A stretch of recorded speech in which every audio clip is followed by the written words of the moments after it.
Sir, we are grateful for the support that you give to the young people on your team. Plenty of them who have continued to do exploit. I see every time you today invites me, we are doing this, the speaker will be there and you are always there. From the work for violence against women and children to this reserve seat bill, I don't think that any National Assembly assembly session or speaker has been as engaging with the young generation as. Let us give him a big standing ovation. He's the people's speaker. As a matter of fact, he hosts the People's House every year to engage the public, to interact with the National Assembly. That is aside from the amazing, impactful philanthropic work that it does in Kaduna State as Inyon Zauzau. Please clap for Mr. Speaker. And you know that the Speaker could not have done all of these things if not because he has the support of an intelligent, smart, outstanding, exceptional woman by his side. Now our mama be this, so we don't get another one. Now our mama be this, so now our mama be this, so You know, for the youth, Mr. Speaker, sir, you are our big brother and our daddy, but you know the mother is closer to the children. She gives us food in the kitchen. When daddy has gone away, she holds us and feeds us and take care of us. Please let us give our mommy, Madam Speaker, a big round of applause. Mr. Speaker, we have the young people of the youth wing of the party who work tirelessly to make sure that things are moving. Where every week, sir, we're training young people here. Just last week, we trained over 50 young people in how to make soaps, liquid soap, diffusers, and stuff, and we gave them starters pack. This was funded from us here in the house. Honorable Dayo the capacity.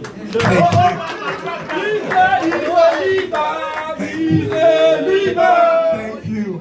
We also have, recently we did our training on digital skills, and almost every week we're training young people, we're building capacities and scaling to 36 states of Nigeria. And so we don't take it for granted. So as part of what you also have inspired us with what you do with the open house and other projects, the opportunity to sit and interact with our O4, the leader of the House of Representatives, the speaker, our own speaker of the Federal Republic of Nigeria. We don't take it for granted, associating with the youth and standing with us, that you are one of us. We are grateful for the opportunity to speak to you here, sir. And Mr. Speaker, we look forward to interacting with you because there's a lot of crowd downstairs who are waiting to meet with you and have you greet them and take selfies with you before we let you go. Just wanted to say a big thank you to everyone who have made this possible. Special thanks to our mommy, our mama speaker, Mama TJ, Mama Abass, Mama Zauzau. I warn him that I'm here informally, and I want the interaction to be just purely informal. I'm not here on an official capacity. It was a promise I made since last year to him that I'll come and see the facilities the youth of Nigeria have in this edifice. And it's just a fulfillment of that promise. I believe at the appropriate time, the House will organize and arrange to come officially to see this wonderful edifice put together by our very dynamic youth leader, Mr. Dayo Israel. Capacity. I am really elated to see the wonderful things that are happening in this particular building. I never ever thought, even when you told me about this particular initiative, that it is as big as it is. This is unprecedented in the history of Nigeria politics. Not only unprecedented in the history of APC. I don't think, even our checkered history, there is any party, there is any government from the Fourth Republic to date that has been able to put together what the APC National Youth Leader has done for this country at this time. want to use this opportunity to commend him most sincerely for what he has done, and I'm sure history will be very, very favorable to you. And I'm sure this thing that we're seeing today is just the beginning of so many wonderful things to come in the future. I congratulate you. I congratulate the whole entire APC youth wing for a very good beginning. And I want to assure you that the house that you know is the house of the youth, the house of the women, will be always together with you, will support you in every way possible. For those who don't know, the house, the 10th Assembly is truly the house of the youth. Because during this 10th Assembly, we established a committee that nobody has ever thought to do it in the past. Committee of youth in Parliament. A committee that is purely for those who are defined to be within the age bracket of youth. And the committee is doing wonderfully well. It is receiving not only the attention of the National Assembly, it is also getting international recognitions. And that is the way forward. We believe that we need to invest in our youth so that more and more youth will come on board and become whatever they want to be. This APC has started and paved the way for the youth. In the last administration, the Not Too Young to Run was passed, the legislation, which empowers a lot of youth today to be members of the House of Representatives, to be senators, because I saw a senator who, if not because of that particular legislation, wouldn't have qualified to be a senator. And I'm sure I can speak to even the sub-nationals. So many legislators at the state level are also able to attend where they are today, courtesy of what the APC-led 9th Assembly was able to do. We are trying to build on that and ensure that we don't leave any stone unturned for the youth of this country and the women in particular to be able to attain the dreams they have for themselves and for this country. I want to categorically make it clear in this gathering that the House is doing whatever is needed, and ensuring that history again is made in the 10th Assembly by creating resources for women. There are, of course, challenges. I must confess to you, there are challenges both at the national and the sub-nationals on this particular initiative, but we are determined. No matter what it will cost, we are determined to ensure that women in this dispensation are given the opportunity to be what they should be. It's a right, not a privilege, for women to get their due shares in the governance of this country. I want you to join us in prayers, in advocacy, in ensuring that this noble objective is attained at the end of the day. And it is coming very soon.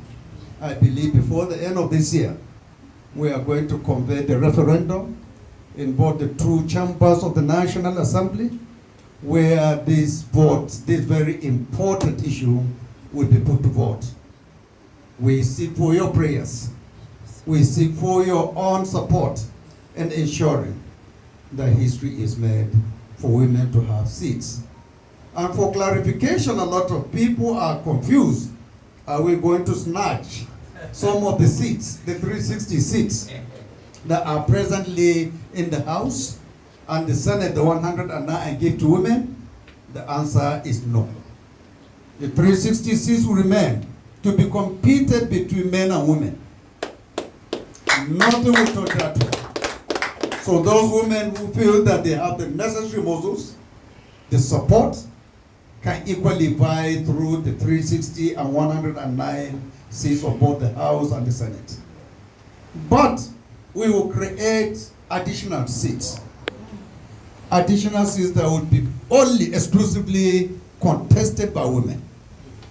And in the House of Representatives, we are proposing that we should have 36 more additional seats that will be exclusively for women. We are still debating. We have not come to a conclusion concerning how many we should have in the Senate. There are proposals to have 12 additional seats, 2 from each political zone, and there is another proposal that is seeking for 6 additional reserve seats for the Senate, 1 from each political zone. We have not come to conclusion as to which of the 2 will go. But one thing that is certain is that the 36 that the House has proposed is the final resolution of the House for us to put forward for voting for November, December 2025. We also want to make an additional history. The disabled people of this country are also not carried adequately in the governance of this country. We are proposing additionally that there should be reserved seats for the disabled. From the House of Representatives, we are proposing 6 additional seats, 1 per political zone. And then in the Senate, we are proposing for 2, 1 for the North and 1 for the South. In the subnationals, because we don't want this momentum to remain only at the national level, we want it cascaded down to the subnationals. We are proposing for the House, for the State House of Assemblies, there should be 3 additional seats per state. That is equality of seats. Every state should have a woman from each of the 3 senatorial zones, where we will have 1 member for House of Reps per state. We are proposing 3 State House of Assembly members per state. And we are also equally proposing that every state should have 1 disabled also as a member of the State House of Assembly. These are some of the initiatives we have on board, and we are putting a lot of resources in collaboration with our development partners and other well-meaning Nigerians in ensuring that this time around, after trying more than 3 or 4 times in previous assemblies, that this is the right time for these noble initiatives to be approved. The House, as I've said earlier, has set history by establishing for the very first time Youth in Parliament as a standing committee. We did the same for the women as well. We have established for the very first time a standing committee called Women in Parliament. And the 2 committees, today as I'm speaking, I'm proud to inform you that they are breaking a lot of barriers. They are making a lot of breakthroughs in ensuring that we institutionalize and entrench the culture of women and youth participation in all our activities in the National Assembly and even beyond. So help us pray that this initiative will be sustained by the subsequent assemblies, and that more and more will come in the way and in favor of our teeming youth in the country. Mashallah. We all know that today, over 70% of the population of Nigeria are youth. So any government that does not take into account the welfare, the well-being, and the development of the youth is really wasting its time. No government can achieve much if the youth are not carried along. In the 2025 budget, based on the town hall interactions we had with the youth of this country, we were able to lobby and increase substantially the budget of the Ministry of Youth, so that more and more meaningful projects and activities will be done for the youth of this country. And to give the youth more say in what we do in the National Assembly, we also gave out 8 slots for legislative aid in the House for various leadership of youth groups in the country. And today I'm making an additional promise to our leader that will give more appointments. Appointments to our APC Youth Wing to bring more on board and ensuring that APC government has youth in the say and the doings of the National Assembly. We are going to make that promise possible by the grace of God by next week. Mr. Israel will who will be on board as our advisors in the National Assembly, particularly in the House of Representatives. Tili Goza for the speaker! Goza! Looking at the kind of activities that this particular office is holding, particularly on empowerment, I'm also making a promise that the House will also consider in the 2026 budget some provisions, budgetary provisions, probably to be warehoused in the Ministry of Youth or wherever we so decide at the end of the day for this office and other similar offices to benefit with some budgetary provisions that will ensure and enable them to actually carry out these kind of initiatives. It's the only way we have to engage our youth, to train our youth, to support our youth if we want Nigeria.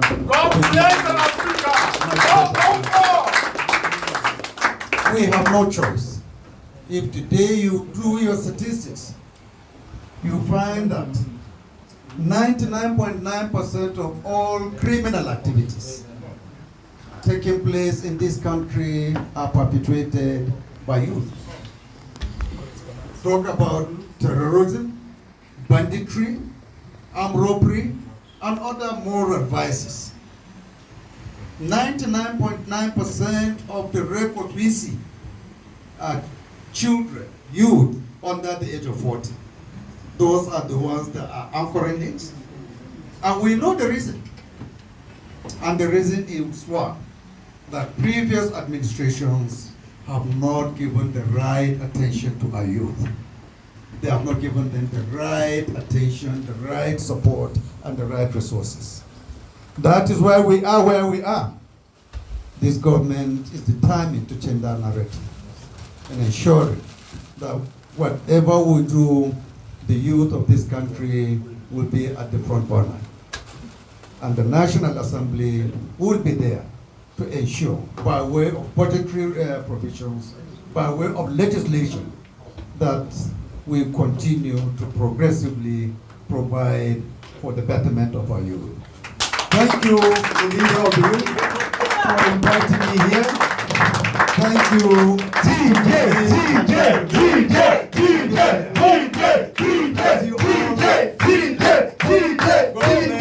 Republic of Nigeria. Thank you so much for it. You are a leader.